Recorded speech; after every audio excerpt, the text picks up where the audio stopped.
نحمده ونصلي ونسلم على رسوله الكريم اما بعد فاعوذ بالله السميع العليم من الشیطان الرجیم بسم اللہ الرحمن الرحیم۔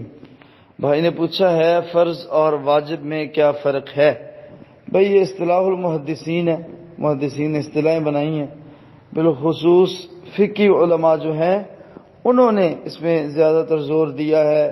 اس طرح کی جو جتنی لغات قائم کی گئی ہیں، تو لہٰذا فرض اور واجب میں اگر آپ تحقیق میں جائیں گے تو کوئی نہیں، فرق ہی نہیں ہے۔ اپنی طرف سے فرق کیے گئے ہیں، اپنی طرف سے تعریف گھڑ دی جاتی ہے، پھر فرق بنا لیا جاتا ہے۔ تو فرض جو ہے وہ اللہ تعالیٰ کی طرف سے مقرر کردہ ایک عمل ہے انسان پہ، جو انسان نے کرنا ہی کرنا ہوتا ہے۔ فرض کا متبادل اس لحاظ سے اگر دیکھا جائے تو قرض ہے، اگر آپ نہیں کرتے تو آپ کے ذمہ قرض ہو جاتا ہے۔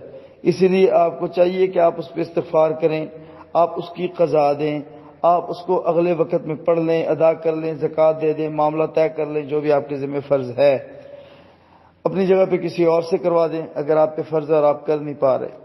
تو واجب کی بھی یہی تقریباً حیثیت ہے، بس لفظی بحث ہے اور منطقی طور پہ بات سے بات نکالنے والی بات ہے۔